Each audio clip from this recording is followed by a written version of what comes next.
Welcome to the next unit of F360, Indiana Folklore and Folk Life. In this unit, we continue our discussion of vernacular architecture in Indiana. Last unit, we talked about the problem of survival and the politics of cultural representation associated with log buildings. In this lecture, I talk about a few basic house types. This, of course, is not a complete survey, but rather a snapshot to think about the idea of typology, or the kinds of structures that were built in Indiana. I hope to someday teach a full course on vernacular architecture, where we can focus on a range of types, styles, and functions of housing. But for now, that's beyond the scope of this module and this course. First, let's talk about the difference between types and styles of houses. A type is a basic structure of a house. Think floor plan. The style is more like the outer appearance of a building.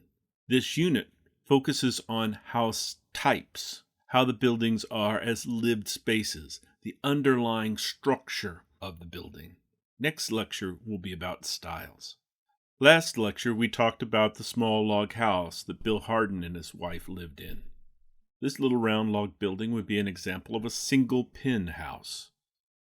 In vernacular architecture scholarship, a pin is a term used to refer to a room. So a single pin house is a one-room house. These type of buildings were once common, but historical examples are really quite rare, though they have received new attention with the rise of the tiny house movement. Recently, the city of Kokomo discovered one of these one-room houses. It had been added on to, but the original structure was still surprisingly intact and was early in its construction, perhaps the 1850s or so. Similarly, down near the Ohio River in Newburgh sits this small 300 square foot brick house. It's just one room. It too survived from the early 19th century, probably because it had been enclosed with additions. In this picture, it's been stripped of most of those additional layers and almost ready to be moved. It was only noticed because of its age and because it was going to be torn down. Luckily, the community rallied to save this tiny historic structure. A single room is the smallest of structures, and all other buildings are variations and additions to that basic building block of design. The next type of house we will talk about is a simple variation on that one-room house, a double pin house. Two of the one-room houses built as one. This double pin from Campbellsburg, Indiana, is a classic example. It is easy to recognize it is one room deep and two rooms wide. Note the two front doors. While the doors and other piercings, such as windows, can be accomplished in a variety of ways, the two doors is common across Indiana and is often associated with German settlements in the state. There's a lot of folklore that goes along with the two doors. Some have argued that the extra door was because it was bad luck to exit the same door you entered, for example. Or that one door was for women and the other was for men. I doubt both of these, but the two doors has three practical uses that I can think of. First, they make the house visually symmetrical. For most Hoosiers, it just looked better. Second, opening both doors provided better ventilation. And finally, having two doors could allow you to control access. Company could come into a more formal living area rather than entering into a bedroom. Do note that the two chimneys are on the exterior of the gable end, or the pointy end.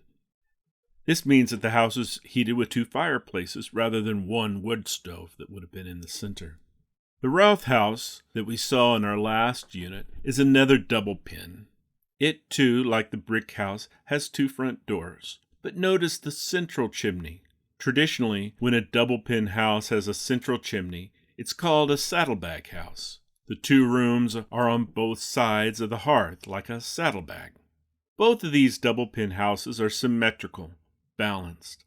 The size of one room is the same as the other. However, there is an old style of dwelling called a hall and parlor, which is also a double pin house. Note the one large room and one smaller room. The hall is not like a hallway, but rather an old term to refer to a greater room, while the parlor is the more personal, intimate space. The hall and parlor reflect an ancient way of living. It is what could be heated around a hearth, where food was prepared, music was played, and stories told. It was organized in a way that was brought to the U.S. by early European immigrants. The shotgun house is another common way to build. It adds rooms not side by side, but rather end to end. Think of our 2 single-pin houses that we looked at. One you enter through the side of the house, the other through the gable or pointy end of the house. The saddlebag and the hall and parlor houses are variations on the side entrance. The shotgun house, like this one from here in Bloomington, is a variation on the gable end entrance. Shotguns are more traditionally associated with the South, but the building structure was brought north with the migration of workers. You find most of them in southern Indiana cities, like this one down in Evansville, but you'll also find them in urban areas like this Indianapolis neighborhood. I have one more house type that I want us to consider. It is the I house. It is the basic double-pin house, but it adds a story. So it is 1 room deep, 2 rooms wide, and 2 stories tall. Often they would have a central passageway, a place for the stairwell to go up to the second floor. This would also aid in being able to make the house have a center door where people didn't enter directly into a room. The number of windows and doors doesn't really matter. It's the underlying structure, not the piercings. The I house gets its name because cultural geographer Fred Niffen noticed this distinctive structure as he drove through the states of Illinois and Iowa and Indiana. It's actually found in a much wider geographic distribution, but the name stuck. When I was over in Franklin County for a few days, I photographed a range of I houses. Some had 4 windows and a door in front.